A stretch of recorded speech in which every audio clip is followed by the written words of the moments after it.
Hi hello welcome to Eminent PSC നോട്ടിഫിക്കേഷൻസിൻ്റെ ചാകര തീർക്കുന്ന ഈ വർഷം പുതിയൊരു നോട്ടിഫിക്കേഷൻ നമ്മുടെ മുന്നിലെത്തിയിരിക്കുകയാണ്. Kerala administrative tribunal assistant category number 269/2025 notification വന്നിരിക്കുന്നത്. നെയിം ഓഫ് ദ പോസ്റ്റ് നമുക്ക് നേരത്തെ പറഞ്ഞ പോലെ കേരള അഡ്മിനിസ്ട്രേറ്റീവ് ട്രിബ്യൂണൽ അസിസ്റ്റൻ്റ് ആണ്. സ്കെയിൽ ഓഫ് പേ വന്നിട്ട് 39,300 മുതൽ 83,000 വരെ വരുന്ന PSCയുടെ ഒരു ടോപ്പ് ക്ലാസ് വേക്കൻസിയാണ് Kerala administrative tribunal assistant. Number of vacancy anticipated ആണ്.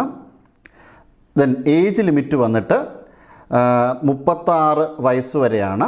18 വയസ്സ് മുതൽ 36 വയസ്സ് വരെയാണ്. OBCക്ക് 39 വയസ്സ് വരെ എഴുതാം. SC/ST വന്നിട്ട് 41 വയസ്സ് വരെ എഴുതാൻ പറ്റും.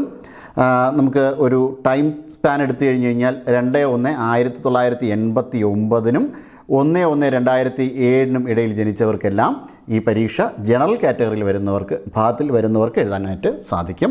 ഇനി OBCയിലേക്ക് വന്നു കഴിഞ്ഞ് കഴിഞ്ഞാൽ 39 ഈ ടൈം ലിമിറ്റ് മാറും. ദെൻ SC/STയിലും അതേപോലെ തന്നെ നേരത്തെ പറഞ്ഞ പോലെ 41 വയസ്സാണ്. ക്വാളിഫിക്കേഷൻ ഡിഗ്രിയാണ്. ലോ ഡിഗ്രി ഡിസൈറബിൾ ആണെന്ന് പറഞ്ഞിട്ടുണ്ട്, പക്ഷേ മാൻഡേറ്ററി അല്ല. നമുക്ക് ലോ ഡിഗ്രി ഇല്ലാത്തവർക്കും എക്സാം എഴുതാനായിട്ട് സാധിക്കും എന്നതാണ് കേരള അഡ്മിനിസ്ട്രേറ്റീവ് ട്രിബ്യൂണൽ അസിസ്റ്റൻറ്റിൻ്റെ പ്രത്യേകത. മറ്റ് ഡിഗ്രി ലെവൽ പരീക്ഷകളെ അപേക്ഷിച്ച് ഇതിൻ്റെ പ്രിലിംസ് നമ്മൾ കവർ ചെയ്ത് കഴിഞ്ഞാലും മെയിൻസിലേക്ക് കടക്കുമ്പോൾ സാധാരണഗതിയിൽ മറ്റ് പരീക്ഷകളിലുള്ളതുപോലെ തന്നെ പേപ്പർ ഫസ്റ്റ് മുഴുവനായിട്ട് തീരുന്ന ഒരു അവസ്ഥയില്ല. നമുക്ക് വളരെ കുറച്ച് മാത്രമാണ് പ്രിലിംസിൽ നിന്ന് മെയിൻസിലേക്ക് നമുക്ക് എടുക്കാൻ കഴിയുന്നത്. കാരണം 50 മാർക്കോളം ലോ എന്ന ഒരു സ്പെഷ്യൽ ടോപ്പിക്കിൽ നിന്നാണ് ചോദിക്കുന്നത്.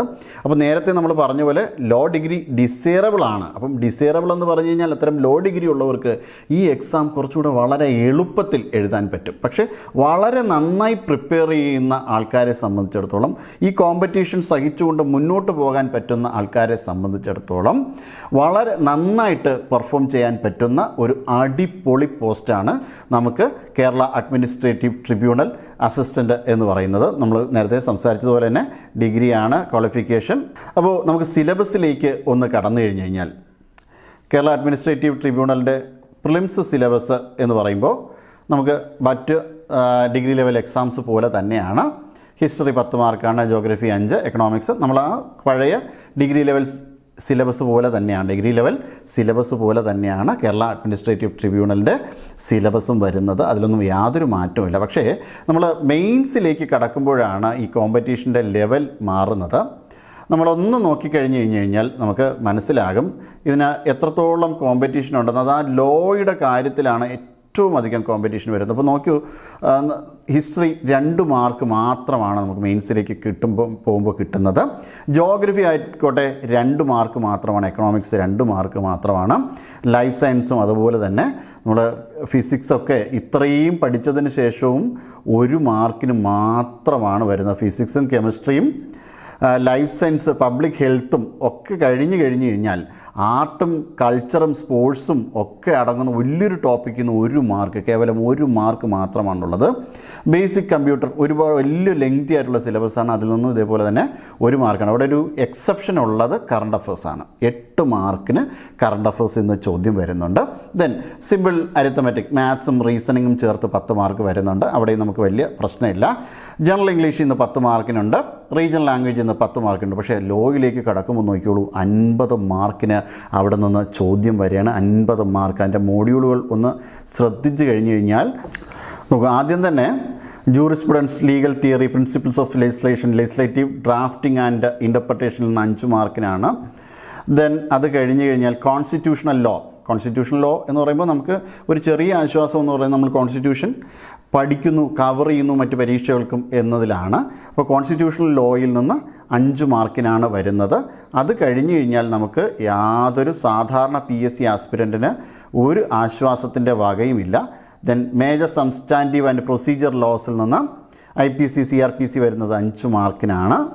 ദെൻ ഇത് നമുക്ക് ഒരു SI ഒക്കെ എഴുതുന്ന ആൾക്കാരെ സംബന്ധിച്ച് കുറച്ച് കാര്യങ്ങളൊക്കെ അതിൽ നിന്ന് കിട്ടാനുള്ള സാധ്യതയുണ്ട്. Then major substantive and procedure ലോയിൽ നിന്ന് 5 മാർക്ക്. മൊഡ്യൂൾ 5 ലോ ഓഫ് എവിഡൻസിൽ നിന്ന് 5 മാർക്ക്. ലോ ഓഫ് പ്രോപ്പർട്ടിയിൽ നിന്ന് 5 മാർക്ക്. Then law relating to land and എൻവയോൺമെൻറ്റിൽ നിന്ന് 5 മാർക്ക്. ദെൻ ലേബർ ലോയിൽ നിന്ന് 5 മാർക്ക്. Then speedy justice, legal and protection of vulnerable സെക്ഷൻസിൽ നിന്ന് 5 മാർക്ക്. ഇങ്ങനെ പോകുന്നു മാർക്കുകളുടെ ഒരു ക്രമീകരണം. അപ്പോൾ വളരെ നന്നായിട്ട്, വളരെ ഫോക്കസ്ഡ് ആയിട്ട് നിയമ വിഷയങ്ങളെക്കുറിച്ച് ഇൻട്രസ്റ്റഡ് ആയിട്ടുള്ള, നിയമവിഷയങ്ങളിൽ താല്പര്യമുള്ള എല്ലാവർക്കും ഈ പരീക്ഷ വളരെ വളരെ നല്ല ഒരു അവസരമാണ്. എക്സാമിന് അപ്പിയർ ചെയ്യാൻ ആഗ്രഹിക്കുന്നവർക്ക് എമിനൻറ്റ് PSC ഉടൻ തന്നെ ബാച്ചസ് ആരംഭിക്കുന്നു. ഡിസ്ക്രിപ്ഷനിലെ നമ്പറിൽ കോൺടാക്റ്റ് ചെയ്യാവുന്നതാണ്. നമുക്ക് എത്രയും പെട്ടെന്ന് ഇതിൻ്റെ പ്രിപ്പറേഷൻ ആരംഭിച്ചാൽ അത്രയും നന്നായിരിക്കും. കാരണം അത്രയേറെ പഠിക്കാനുണ്ട്. നേരത്തെ നമ്മൾക്ക് പഠിച്ചു തുടങ്ങിക്കഴിഞ്ഞ് കഴിഞ്ഞാൽ നമുക്ക് പ്രിലിംസോടൊപ്പം തന്നെ നമുക്ക് മെയിൻസിൻ്റെ പഠനവും കൂടി ആരംഭിക്കാവുന്നതാണ്. നേരത്തെ പറഞ്ഞതുപോലെ, നേരത്തെയുള്ള പരീക്ഷകളിലുള്ളതുപോലെ പ്രിലിംസിൻ്റെ പഠനം, പ്രിലിംസ് പരീക്ഷയ്ക്ക് വേണ്ടിയിട്ടുള്ള പഠനം അതിൻ്റെ സിലബസിൽ ഊന്നി നിന്ന് മാത്രം പഠിച്ചാൽ പോരാ. കാരണം മെയിൻസിലേക്ക് കടക്കുമ്പോൾ കുറച്ച് സമയമേ കിട്ടുള്ളൂ. കാരണം വലിയൊരു ടോപ്പിക്ക്, നേരത്തെ പറഞ്ഞ പോലെ ലോ പഠിക്കാനുള്ളത് കൊണ്ട് തന്നെ ഇപ്പോൾ തന്നെ പ്രിലിംസിൻ്റെ പഠനം ആരംഭിക്കുക. ഇടയിൽ നമുക്ക് കുറച്ച് സമയം മെയിൻസിനും കൂടെ പഠിക്കാൻ വേണ്ടിയിട്ട് കഴിഞ്ഞാൽ ഇത് ഏറ്റവും നന്നായിരിക്കും. അപ്പോൾ എമിനൻറ്റ് PSC കോഴ്സുകൾ ഉടൻ തന്നെ ആരംഭിക്കുന്നതാണ്. മുൻകാല എമിനൻറ്റ് PSCയുടെ ചരിത്രം അറിയുന്നവർക്ക് നന്നായിട്ട് അറിയാം. ഇവിടെ നിന്ന് പഠിച്ചിറങ്ങിയ LSGSലും ഒക്കെയുള്ള വേക്കൻസികളിലേക്ക് അപ്പോയിൻറ്റഡ് ആകാൻ പോകുന്ന, അല്ലെങ്കിൽ അവർക്ക് ഷോർട്ട് ലിസ്റ്റിൽപ്പെട്ട ആൾക്കാരുടെ, അല്ലെങ്കിൽ മെറിറ്റ് ലിസ്റ്റിൽപ്പെട്ട ആൾക്കാരുടെ എണ്ണം നമുക്കറിയാം. അപ്പോൾ അത്രയും നന്നായിട്ട് തന്നെ ഇവിടെ ഫോക്കസ്ഡ് ആയിട്ടുള്ള ക്ലാസ്സുകൾ അവൈലബിൾ ആണ്.